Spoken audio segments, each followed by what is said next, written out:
ओम शांति। 29 जून 2020।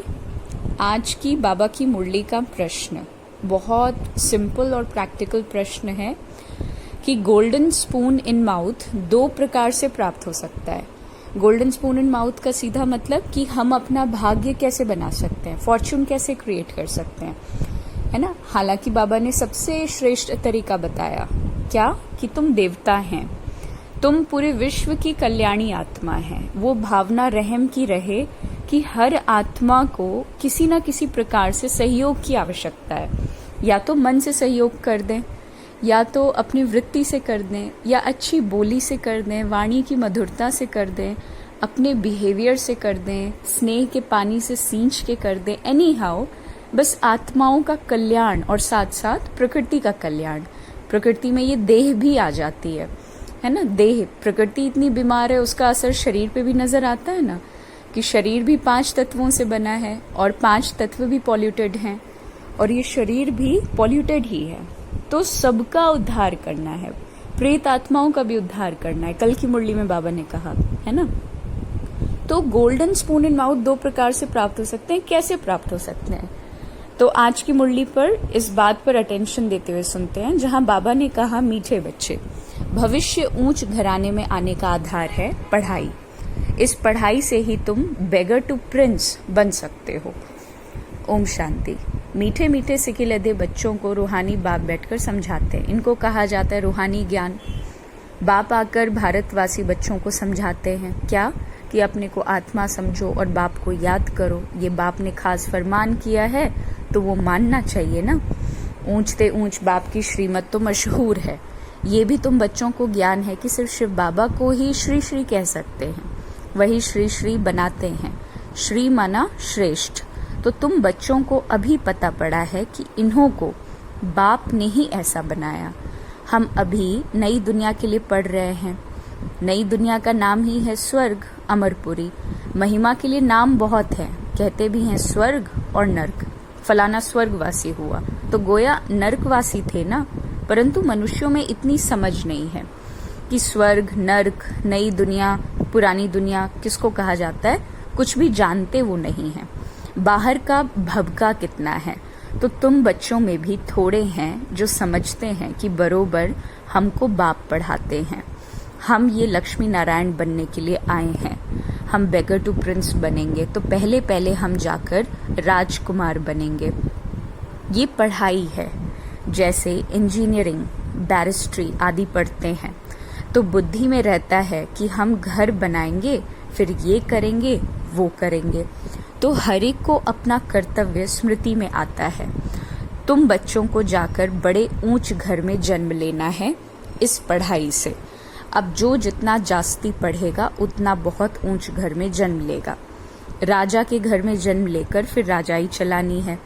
तो गाया भी जाता है कि गोल्डन स्पून इन माउथ। एक तो ज्ञान के द्वारा ये गोल्डन स्पून इन माउथ मिल सकता है। दूसरा, अगर दान पुण्य अच्छी रीति करें तो भी राजा के पास जन्म मिलेगा। वो हो गया हद का, और ये है फिर बेहद का। तो हर एक बात अच्छी रीति समझो। कुछ भी समझ में ना आए तो पूछ सकते हो, नोट करो कि ये बातें बाबा से पूछना है। मुख्य है ही बाप के याद की बातें। बाकी कोई संशय आदि है तो उनको भी ठीक कर देंगे। ये भी बच्चे जानते हैं कि जितना भक्ति मार्ग में दान पुण्य करते हैं तो साहूकार के पास जाकर जन्म लेते हैं। जो कोई बुरा कर्म करते हैं तो फिर ऐसा जन्म मिलता है, बाबा के पास आते हैं, है ना। कोई कोई को तो ऐसे कर्म बंधन है जो कि बात ही मत पूछो। तो ये सब है पास्ट का कर्म बंधन। राजाएं भी कोई कोई ऐसे होते हैं, बड़ा कर्म बंधन कड़ा होता है। इन लक्ष्मी नारायण को तो कोई बंधन नहीं है। वहां है ही योग बल की रचना, जबकि योग बल से हम विश्व की राजाई ले सकते हैं। तो क्या बच्चा पैदा नहीं हो सकता? देखिए, बाबा क्लियरली कह रहे हैं कि अगर योग बल से राजाई ली जा सकती है, इम्पॉसिबल चीज यानी आत्मा जो पैरालाइज्ड हो चुकी है उसमें फिर से जान भर सकती है। आत्मा में सुनने और समझने और देखने की शक्ति आती है। शरीर में तो देखने और सुनने की शक्ति है ना। ड्रामानुसार कर्मों का कुछ ऐसा खेल है जिसकी वजह से ये सुनने की शक्ति या देखने की शक्ति जा सकती है, कर्मों का हिसाब किताब कह लीजिए। लेकिन आजकल की दुनिया में हर आत्मा पैरालाइज्ड है, आत्मा देख और सुन नहीं सकती, समझ नहीं सकती। तो बाबा कह रहा है कि जब योग बल से आप वो स्वराज्य प्राप्त कर सकते हो तो योग बल से बच्चा पैदा क्यों नहीं हो सकता। क्लियरली बाबा कह रहे हैं। ये चीज इतनी ज्यादा प्रॉब्लमैटिक क्यों लगती है, पहले से ही साक्षात्कार हो जाता है ना, वहां तो ये कॉमन बात है। खुशी में बाजे बजते रहते हैं, बूढ़े से बच्चा बन जाते हैं, फिर महात्मा से भी बच्चे को जास्ती मान दिया जाता है, क्योंकि वो महात्मा तो फिर भी सारी लाइफ पास करके बड़ा हुआ, विकारों को वो जानते हैं, छोटे बच्चे नहीं जानते, इसलिए महात्मा से भी ऊंच कहा जाता है। वहां तो सब महात्माएं हैं, कृष्ण को भी महात्मा कहते हैं, तो वो है सच्चा महात्मा। सतयुग में ही महान आत्माएं होते हैं, उन जैसा यहाँ कोई हो नहीं सकता। तो तुम बच्चों को अंदर में बहुत खुशी होनी चाहिए। अभी हम नई दुनिया में जन्म लेंगे, ये पुरानी दुनिया खत्म होनी है। घर पुराना होता है तो नए घर की खुशी होती है ना, कितने अच्छे अच्छे मार्बल आदि के घर बनाते हैं। जैनी लोगों के पास पैसे बहुत होते हैं, वो अपने को ऊंच कुल का समझते हैं। वास्तव में यहाँ कोई ऊंच कुल तो है ही नहीं। ऊंच कुल में शादी के लिए घर ढूंढते हैं, वहाँ कुल आदि की कोई बात ही नहीं होती। वहाँ तो एक ही देवताओं का कुल होता है, दूसरा कोई होता ही नहीं। और वहाँ देवताओं का कुल होता है, ये बात हम डिस्कस कर रहे हैं संगम युग पे। वहाँ जब हम होंगे तो हमको ये स्मृति भी नहीं होगी कि हम देवता हैं, क्योंकि हर कोई एक समान है। वहाँ इस तरीके का थॉट नहीं आएगा कि हम देवता वो असुर, ऐसे थॉट्स ही नहीं है वहाँ पे। तो इसके लिए तुम संगम पर अभ्यास करते हो कि हम एक बाप के बच्चे सब आत्मा हैं। आत्मा है फर्स्ट, पीछे है शरीर। दुनिया में सब देह अभिमानी रहते हैं, तुमको अभी देही अभिमानी बनना है। गृहस्थ व्यवहार में रहते हुए अपनी अवस्था को तुम्हें जमाना है। बाबा को कितने बच्चे हैं, कितना बड़ा गृहस्थ है, कितने ख्यालात रहते होंगे, इनको भी मेहनत करनी पड़ती है। मैं कोई सन्यासी नहीं हूँ, बाप ने इनमें प्रवेश किया है। ब्रह्मा विष्णु शंकर का चित्र भी है ना, तो ब्रह्मा है सबसे ऊंच, तो उनको छोड़कर बाप किस में आएंगे। ब्रह्मा कोई नया पैदा नहीं होता, देखते हो ना इनको कैसे अडॉप्ट करता हूँ। तुम फिर कैसे ब्राह्मण बनते हो, इन बातों को तुम ही जानो और कोई क्या जाने। कहते हैं ये तो जवाहरी था, है ना, डायमंड का बिजनेस था ब्रह्मा बाबा का, इनको तुम ब्रह्मा कहते हो, फिर उनको क्या पता इतने ब्राह्मण ब्राह्मणियां कैसे पैदा होंगे। एक एक बात में कितना समझाना पड़ता है। ये बहुत गुह्य बातें हैं। ये ब्रह्मा व्यक्त और वो अव्यक्त, ये पवित्र बन फिर अव्यक्त हो जाते हैं। ये कहते हैं मैं इस समय पवित्र नहीं हूँ, ऐसा पवित्र मैं बन रहा हूँ। प्रजापिता तो यहाँ होना चाहिए ना, नहीं तो कहाँ से आए। तो बाप खुद समझाते हैं कि मैं पतित शरीर में आता हूँ। जरूर इनको ही प्रजापिता कहेंगे, सूक्ष्म वतन में नहीं कहेंगे। वहाँ प्रजा क्या करेगी, ये इंडिपेंडेंट पवित्र बन जाते हैं। जैसे ये भी पुरुषार्थ करते हैं, वैसे तुम भी पुरुषार्थ कर इंडिपेंडेंट पवित्र बन जाते हो। विश्व के मालिक बनते हो ना। स्वर्ग अलग है और नर्क अलग है। अभी तो कितना टुकड़ा टुकड़ा हो गया है। 5000 वर्ष पहले की बात है जबकि इनका राज्य था, वो लोग फिर लाखों वर्ष कह देते हैं। तो ये बातें समझेंगे भी वही जिन्होंने कल्प पहले समझा होगा। तुम देखते हो ना, यहाँ मुसलमान पारसी आदि सब आते हैं, खुद मुसलमान फिर हिंदुओं को नॉलेज दे रहे हैं। वंडर है ना। समझो कोई सिख धर्म का है, वो भी बैठकर राजयोग सिखलाते हैं। जो कन्वर्ट हुए हैं वो फिर ट्रांसफर होकर देवता कुल में आ जाएंगे। सैपलिंग तो लगता है ना। तो तुम्हारे पास क्रिश्चियन पारसी भी आते हैं और बौद्धि भी आएंगे। तुम बच्चे जानते हो, जब समय नजदीक आएगा तब चारों ओर से हमारा नाम निकलेगा। एक ही भाषण तुम करेंगे तो ढेर तुम्हारे पास आ जाएंगे।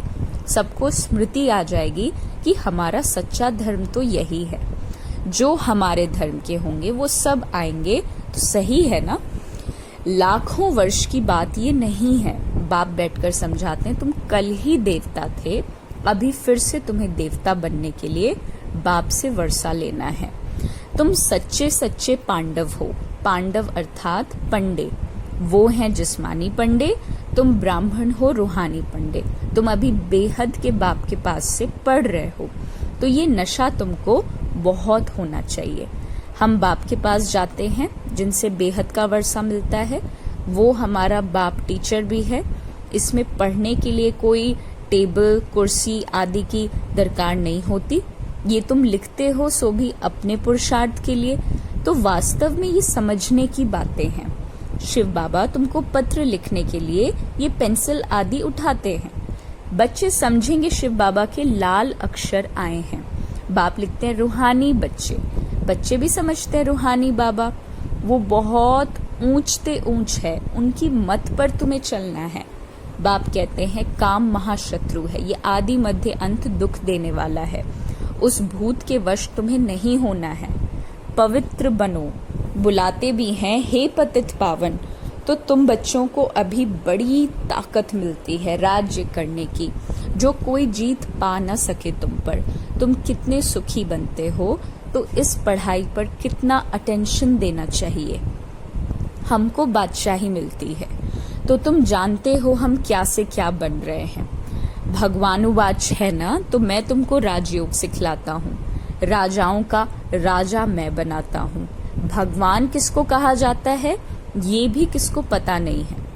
आत्मा पुकारती है ओ बाबा, तो मालूम होना चाहिए ना वो कब और कैसे आएंगे।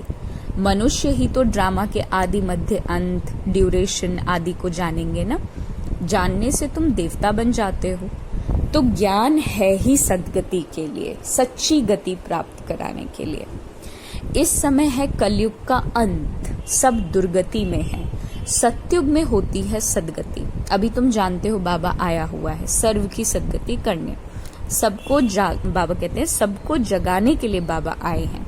कोई कब्र थोड़े ही है, परंतु घोर अंधेरे में पड़े हुए हैं। जैसे कि इस्लाम में कहते हैं कि कयामत के समय जिन जिन को कब्र में डाला गया है, कब्र दाखिल हुए हैं, वो सब अपने कब्र से जगाए जाएंगे। तो बाबा कहते हैं ऐसा एज सच कोई प्रैक्टिकल कब्र थोड़ी ही है कि मुर्दों को मैं जगा रहा हूँ, परंतु ये घोर अंधेरे में सोए पड़े रहने की बात है, तो उनको जगाना है।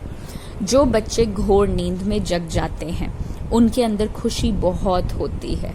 हम शिव बाबा के बच्चे हैं, कोई किस्म का फकीर, किसी किस्म का फिक्र नहीं है। बाप हमको विश्व का मालिक बनाते हैं, रोने का नाम नहीं है। ये है रोने की दुनिया, वो है हर्षित रहने की दुनिया। उन्हों के चित्र देखो कैसे शोभनिक हसमुख बनाते हैं, वो फीचर्स तो यहाँ निकाल ना सके। बुद्धि से समझते हैं कि इन जैसे फीचर्स देखने में आते हैं।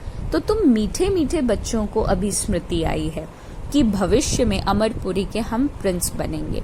इस मृत्यु लोक को, इस भंभोर को आग लगनी है। सिविल वॉर में भी एक दो को मारते देखो कैसे हैं, किसको हम मारते हैं ये भी पता नहीं पड़ता है। हाहाकार के बाद जय जयकार होनी है ना। तुम्हारी विजयी, बाकी सब विनाश हो जाएगा।